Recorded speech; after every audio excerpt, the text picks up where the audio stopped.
called the Don't Say Gay bill is on the Senate floor. Does it say that in the bill? Does it say that in the bill? I'm asking you to tell me what's in the bill, because you are pushing false narratives. The idea that you wouldn't be honest about that and tell people what it actually says, it's why people don't trust people like you, because you peddle false narratives. This week, Florida passed House Bill 1557, aka the Don't Say Gay bill. You heard that right. Florida Governor Ron DeSantis and his Republican counterparts in the state House have officially made it illegal for teachers and students to say the word gay in public schools. Soon, Florida's prisons will be flooded not just with infamous Florida men, but also with anyone who dares to utter the word gay. Or at least that's the story the mainstream media is telling, along with President Biden and leading Democrats in DC.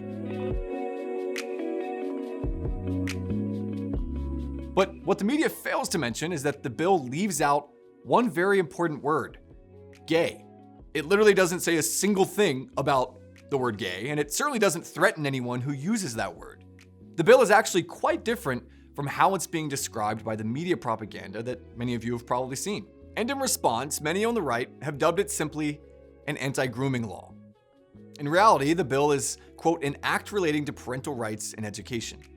Now, while some on the political left think parents shouldn't have much of a say in what's being taught in their kids' classrooms, and I'm not going to let parents come into schools and actually take books out and make their own decisions. I don't think parents should be telling schools what they should teach. Republicans in Florida feel otherwise. In response to the woke gender ideology that's flooding America's public schools, Florida is siding with parents who are rightly concerned about the agenda being pushed on kids as young as 5 years old. Thanks to remote learning bringing the classroom to parents' living rooms, we now know, and many teachers freely admit, that starting in preschool, many kids are having explicit sexual lesson plans full of leftist ideologies pushed on them.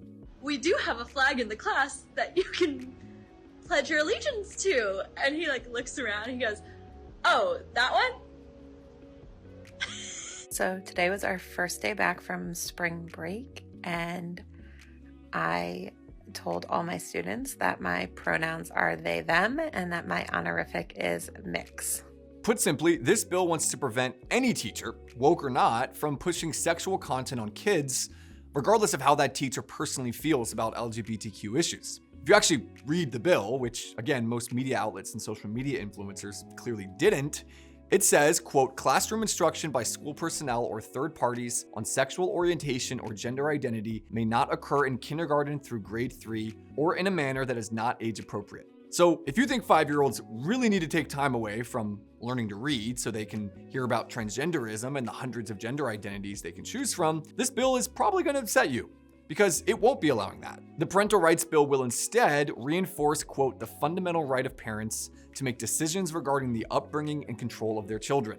A crazy concept to some people these days. The bill prohibits schools from impeding a parent from, quote, accessing certain records regarding the school's curriculum and their child's health. It'll also prevent schools from encouraging a student to withhold information from their parents regarding their gender identity or other sensitive topics. In other words, teachers will no longer be allowed to tell 8-year-old kids to keep secrets from their parents about their sexual orientation or mental health. And it will require schools to notify parents, quote, if there is a change in the student's services or monitoring related to the student's mental, emotional, or physical well-being. Now, critics of the bill say schools should be withholding certain information from certain parents because it could keep the students safe if their parents are violent. But the bill addresses that, saying, quote, it does not prohibit a school district from adopting procedures that permit school personnel to withhold such information from a parent if a reasonably prudent person would believe that disclosure would result in abuse, abandonment, or neglect. Again, this is why it's so important to actually read the bill before commentating on it.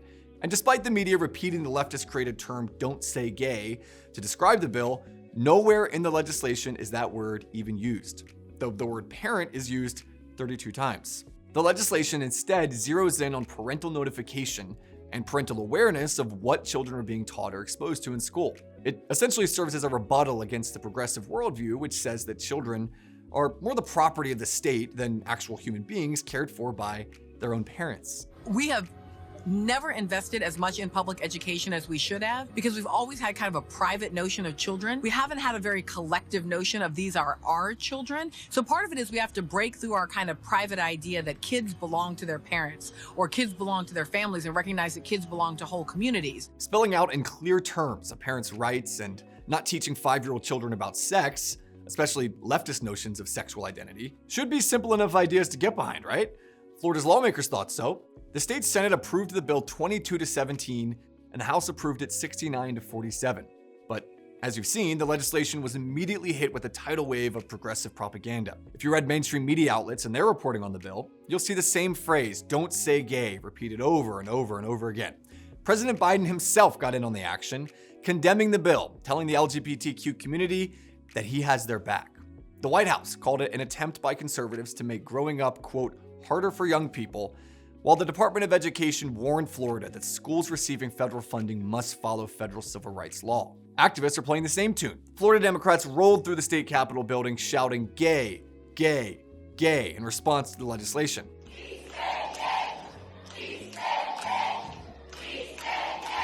Florida students followed suit, staging massive walkouts and repeating chants of "we say gay." Again, a word that is not even mentioned in the bill. The parental rights bill is now being picked up in popular culture as well. The hosts of The View even said that the bill shames kids for who they are. Is this bill shaming kids from being who they are and punishing teachers who actually want to help them? I mean, I'm not sure what the point of this is. I don't understand making kids' lives harder than they need to be. You know, life's too short for us to do this to the kids. Again, these are kindergartners we're talking about here in many cases. They can hardly write out their own names, never mind chart the course of their sexual identity. And meanwhile, in Hollywood, actors like Mark Hamill, who played Luke Skywalker in Star Wars, mindlessly parroted the propaganda, typing the word gay over and over and over again on Twitter.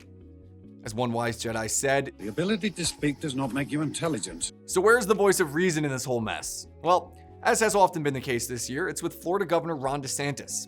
As the media firestorm over the parental rights bill reached a fever pitch, one journalist tried to back the Florida man into a corner, but DeSantis wasn't having it. Critics called the "Don't Say Gay" bill is on the Senate floor. Does it say that in the bill?